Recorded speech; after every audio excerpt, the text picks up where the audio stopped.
तो फाइनली वो दिन आ चुका है जिसका इंडियन सिनेमा के फैंस को बेसब्री से इंतजार था, क्योंकि थिएटर्स में रिलीज हो चुकी है बैडास रवि कुमार और फिल्म एग्जैक्टली वैसा ही है जैसे हम सबने एक्सपेक्ट किया था। मेकर्स खुद ही फिल्म की शुरुआत में आपको दो चीजें क्लियर कर देते हैं। सबसे पहली ये कि ये फिल्म 80s के एरा में सेट है, तो आपको फिल्म में बहुत सारी रेट्रो वाइब्स तो मिलेंगी, but second and most importantly इस फिल्म को देखने के लिए आपको लॉजिक बिल्कुल भी नहीं लगाना है। आपको अपने ब्रेन को साइड रख के इस फिल्म को एज इट इज एंजॉय करना है। तो इस बिना लॉजिक की फिल्म का अगर मैं आपको सिनॉप्सिस दूं तो फिल्म है एक रील के बारे में जिसमें बहुत सारे इंडियन एजेंट्स की इंफॉर्मेशन है, और जब ये रील कुछ गैंगस्टर्स के हाथ में लग जाती है तो एंट्री होती है हमारे बैडास रवि कुमार की, जिनको इस रील को हासिल करना होता है और उन गुंडों को धूल चटानी होती है। तो ऑनेस्टली बोलूं तो स्टोरी इस फिल्म की बहुत ज्यादा बुरी नहीं है, इस पे एक अच्छी और सिंसियर फिल्म बन सकती थी, बट मेकर्स का इंटेंशन ही ऐसा है कि इस फिल्म को एक पैरोडी के रूप में बनाया जाए जहां सारी चीजें इतनी ज्यादा एब्सर्ड और बेतुकी हैं कि उस बेतुकेपन को देख के आपको फिल्म में मजा आ जाता है। तो वैसे तो मुझे फिल्म में कई सारी चीजें पसंद आई, but at the same time film में एक बहुत बड़ा नेगेटिव पॉइंट भी है जिसके बारे में बाद में बात करूंगा। तो सबसे पहला पॉजिटिव और इस फिल्म की सबसे बड़ी जो बैकबोन है वो डेफिनेटली है बैडास रवि कुमार का कैरेक्टर,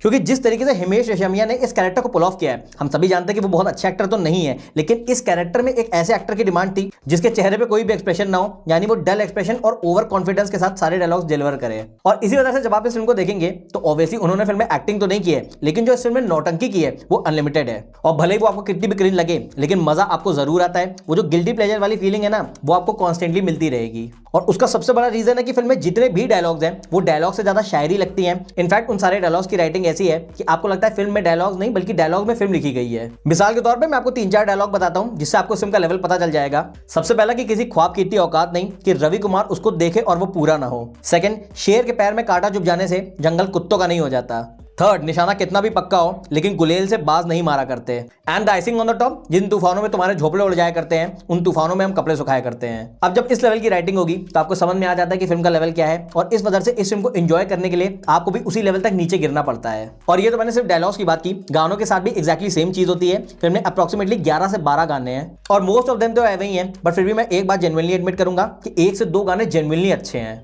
रही बात कॉमेडी की तो उसको भी फिल्म में इंटेंशनली क्रिंज ही रखा गया है। मिसाल के तौर पे रवि कुमार का character, sorry badass Ravi Kumar का कैरेक्टर फिल्म में जितनी बार भी गोली खाता है उसको कहीं भी गोली नहीं लगती है, और उसका रीजन ये बताया गया है कि वो हमेशा बुलेट प्रूफ जैकेट पहनता है। जबकि अगर आप हिमेश रेशमिया के कॉस्ट्यूम फिल्म में ध्यान से देखेंगे तो उनकी पूरी छाती लिटरली यहां तक खुली हुई है, तो पता नहीं कौन सा बुलेट प्रूफ जैकेट पहनते हैं कि उनकी गोली नहीं लगती। और एक सीन जो कि मुझे फिल्म का सबसे आउटस्टैंडिंग लगा वो है जहां पे बैडास रवि कुमार का कैरेक्टर एक हीरे का हार चुरा रहा होता है। वहां पे बेसिकली गार्ड्स खड़े होते हैं, तो रवि कुमार को समझ में नहीं आ रहा होता कि वो उनके सामने से कैसे निकले। तो वो करता क्या है कि जो फ्लोरिंग के ऊपर प्रिंट होता है वो उसी प्रिंट के एग्जैक्ट कपड़े पहन लेता है, और इस वजह से वो उनके सामने से रेंगता हुआ निकल जाता है और वो नोटिस नहीं कर पाते हैं। अब अगर आपको लग रहा है कि ये कैसे पॉसिबल है तो आपको बता दूं ये हुमायूं था धूम 2 फिल्म के लिए, और भले ही ये सुनने में बहुत ज्यादा बेतुका और बेहुदा लगता हो, बट अगेन उसको देखने में बहुत ज्यादा मजा आती है। मैंने कहा ना ये फिल्म एक जोकर की तरह है जो कि चाहती है कि आप उसके ऊपर हंसे, तो अगर आप फिल्म के ऊपर हंस रहे हैं तो ये मेकर्स की हार नहीं बल्कि उनकी जीत है। जिसके बाद अब अगर मैं फिल्म के नेगेटिव पॉइंट पे आऊं तो हाँ, एक चीज ने डेफिनेटली मेरा दिल तोड़ा कि जब मैंने इस फिल्म का ट्रेलर देखा था तो मुझे लगा था कि ये बिल्कुल ऑल आउट जाने वाले हैं, यानी ये फिल्म और भी ज्यादा बेतुकी और बेहुदी होगी,